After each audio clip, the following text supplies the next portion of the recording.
the son of a king is ascribed to be the king when the father steps Give me down. some ascribes. What are your ascribed status?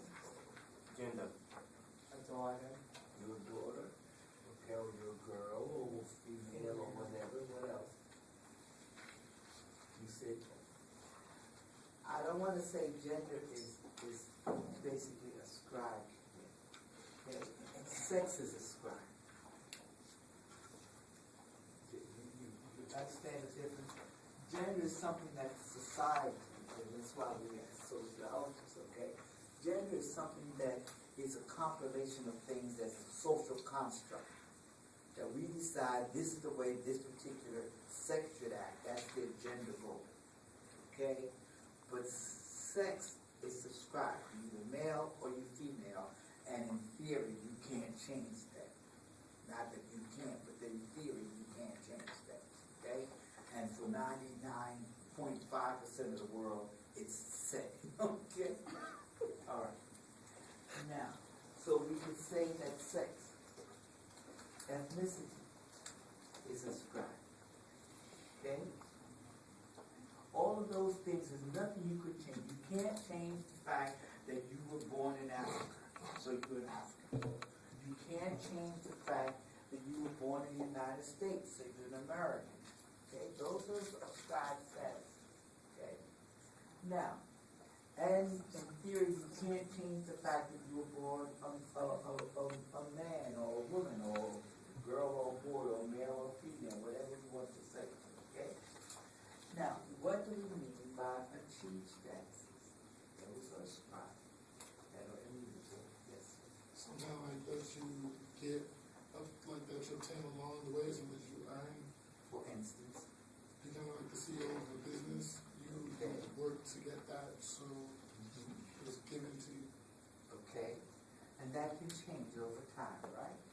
So that you can achieve the status of being a teacher or a student, okay, or baseball player. These are statuses that we do achieve, something that you work for, okay? Now, so that's one, okay? Now, and notice that your status changes your achieved status changes over time, and it can change from place to place. Okay? You may be a student in this room, and if you walk out here, all of a sudden you're a parent. Okay? These are the kinds of things that happen. All right?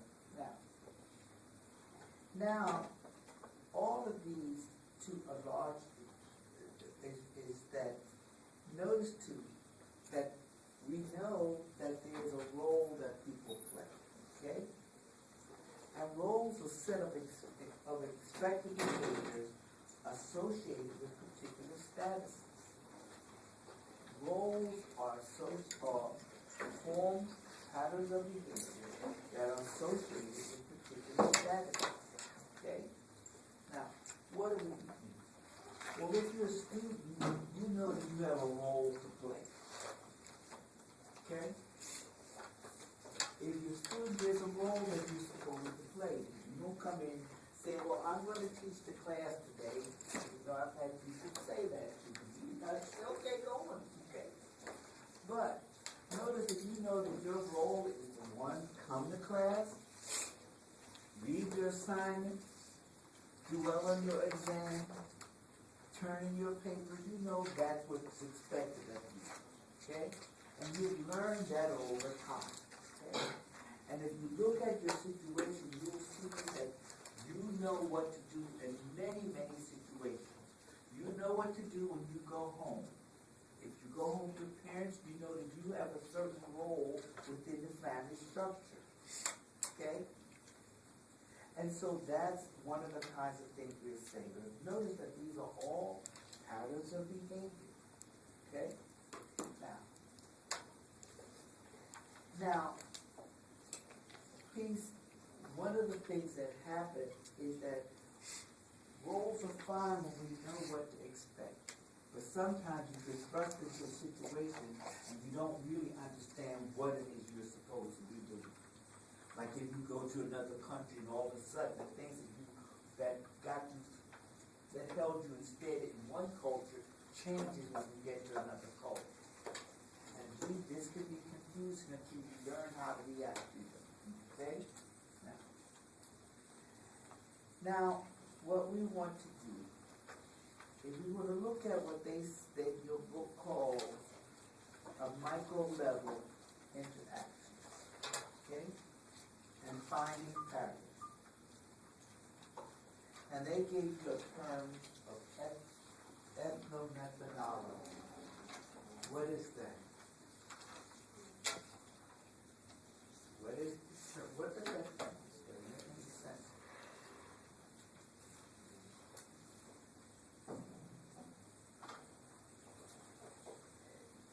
Ethnomethodology.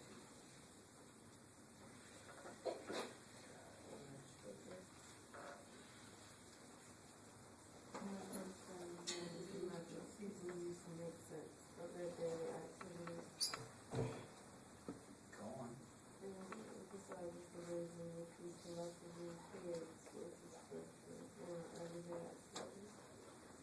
Now, will you tell me what you said?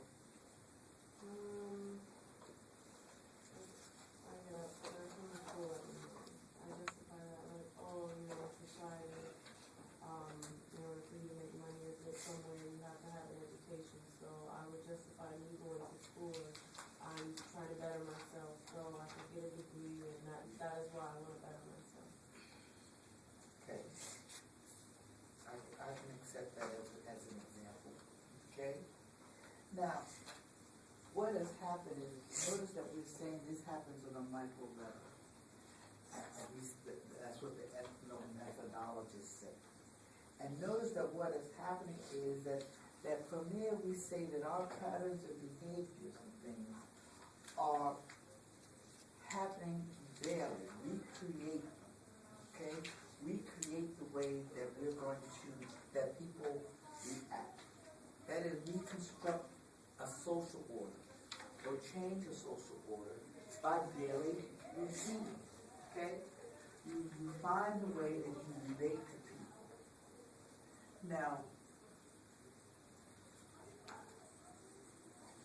let me see if I can give you an example without getting too political of things here. Okay. Let us say, for instance, that your society, every day you get up and you know that when you get up on the bus, you're supposed to go to the back of the bus. Okay? And everybody you relate to, you relate that way. You get up, you get on the bus, you pay your turn, and you go to the back of the bus because the law says that's the way you're supposed to be. Okay? And that's all part of the social construct. And it all happens very much on a one-to-one level. Even though there might be a macro system and a meso system operating, but it's at that level that everything is kept in place. Okay? Now one day you decide, well, I'm not moving, I'm not going to move. I'm going to sit right here. Okay? Now notice that that's a one-to-one confrontation again. And from then, all of a sudden you have changed and reconstructed the way people are supposed to relate to each other because that happens all the time. Okay? Now, so what happens is that even though the daily routine says you do A and B, after a point you reconstruct it because you say, I don't like the routine. Okay? Now, that's number one. And notice that your book gives you an example. He says that this Harold Garfunkel decided that he was going to show how micro-level structures operate. Okay? And so he had his teachers, his students, okay, do what he called breaching experiments. Okay? And by breaching experiments, what he said is he tried to control the social situations in which the individuals involved intentionally break social rules. Okay? And they violated basic norms and patterns of behavior. So one of the examples he gives is that he had his students go grocery shopping. Now what's the normal pattern of behavior when you go grocery shopping? Well, you get a cart, and you go up and down the aisle, and you pick up an item, and you put it in your basket, you go a little bit further, you pick up an item, and put it in your basket, and go about your business, okay? That is routinized, okay? That's part of our structure. What he had his students do is as they went up and down the aisle, if somebody had what they were looking for in the cart, in their particular cart, and it was 3 hours away, he let them take it out of their cart. Okay? Because that was much more efficient for the student. Okay? Alright? Because why should I walk over three aisles over to get this box of cereal? You have just the box of cereal I'm looking for. So this is what he did, okay? Or he had his students come home, go home in the evening, and you know, when your family comes to visit, if a cousin comes to visit that you have not seen for 4 or 5 months, they come and they act a certain way. If guest comes to your house and you have not seen for a long time, guests know how to act, okay? There's a structure to how guests act and how friends act and how relatives act inside of a family. Okay? Now, but what he had his students do is to come home and act like they were guests instead of family members. Okay? And have them sit down and be extra polite to their parents. When you get polite to your parents, okay? But they will be extra polite and do all of those kinds of things just to see how the effect of changing the social structure changes the way people behave. Okay? So that was his claim to fame. Okay? Now, and notice that this kind of thing can take place at a micro level. Now, also, we know that conversation analysis is a method of analyzing the patterns in face-to-face conversation that produce the small back-and-forth turn-taking of such exchanges. Now, what do we say? You really not. Is that a stretch or is that a... That's the end. According to what you just said, you said that about the repeat it one more time. You know what? Repeat what you just said one more time. That people do. No, repeat what you just said one time. The last sentence what you just said. If I knew what I was trying to repeat.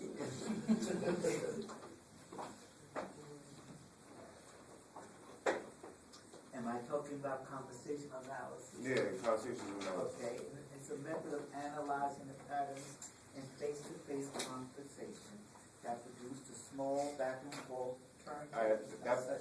That part right there, you could tell the seriousness in somebody's face. When you talk to them a certain amount of times, you could tell if they're serious, they're joking, they're playing, or they're trying to make a point. And you get used to the patterns of others' face. Like, you could tell if I'm serious about it. If we talk on a daily basis or a daily routine, you can tell when I'm joking, you can tell when I'm trying to express myself, you can tell if I'm sad, you can tell if I'm angry. You get used to that. You get used to You could do that, but I think that all of that is good, but the question is whether you're describing, I'm just thinking, okay, whether you're describing cultural patterns or whether you're describing structure. And I have a feeling you might be describing cultural patterns because in cultural things, my looking this way might mean one thing in one culture and something else in another culture. Okay? So stay with me because that may be one of the kinds of things I'm listening to. I think the conversational analysis is more like whether the conversation is banter. We're not talking about facial expressions, we're talking about how it comes out. So it doesn't have to be a smooth back and forth, it could be an argument. It could be that somebody says, huh, and walks away, leaving the conversation. Okay, now, everything that everybody's saying is interesting, but here's what I think your authors are saying. Okay? I think your authors are saying that if you went to a culture tell just from the structure of the conversation certain things, okay?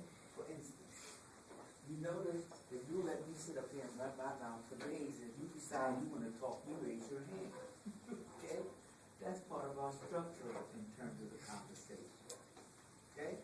I'm not saying it's right or wrong, but most of you say, I wouldn't butt in and say, well, Professor, I think you would raise your hand and politely ask, okay? All right, that's number one, okay?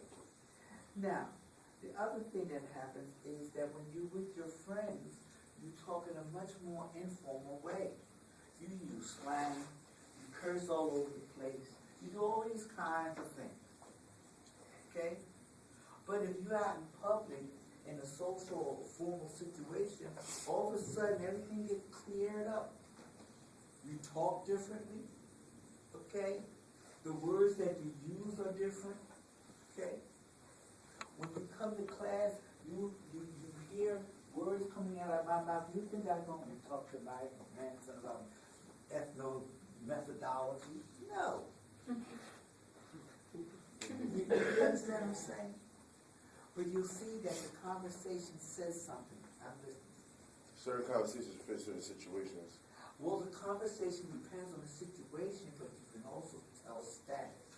Because what happens is that you notice that when you have conversation, it's like A speaks and B speaks. A speaks and B speaks. Rarely do they speak at the same time. And really, you can almost tell who is In charge. yes, who's in charge of the conversation. Okay? You can almost always tell that by looking at the conversation. And looking like you understand that when the king speaks, everybody else keeps quiet. Nobody interrupts the king. Yes. So I can relate to a male speaking to his family. Say it again. Can I relate to a male speaking to his family? Well, it would relate to a male speaking to a family in some cultures. I don't know about this culture, but this culture, the kids are totally different. Understand me, because the kids in this culture talk back to people in a minute. Other cultures don't play that. They don't play that. Kids in this culture start out by saying, your name is Mary, oh, I want you to meet Mr. So-and-so. You say, I want you to meet Mr. John Smith. And the first thing says, oh, hello, John. That's this culture. No other culture does that kind of thing. I'm serious. You call Mr. Smith, Mr. Smith. And when Mr. Smith gives you permission to call him John, it's a big deal. It's a big deal in many cultures. Okay? There's some cultures you can be 16 or 17 and you call your father's friend by his last name. And the day that he says you can call him by his first name, you might have a whole ceremony. And you laugh at that, but I'm very serious. That's true. There's many cultures that will do that. That's ceremonial. And if you ever revert and call him by his last name, that's the ultimate insult. Okay? Their cultures are like that. But and so what we're saying is that when you go in and analyze culture, you can see a great deal just by conversation. Okay? You see a great deal just by conversation, okay? Because it's ordered. You know that, and you understand that. Your book says if you go into the doctor's office, you go in and you act like a patient. Okay? You do.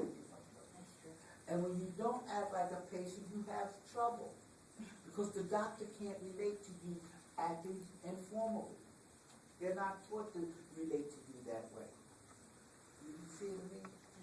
And so you can see that there's certain role, or you can look at conversation and say, this isn't the role I'm supposed to play. Okay? Okay. Now, what happens is that as a sociologist, you can go in and that may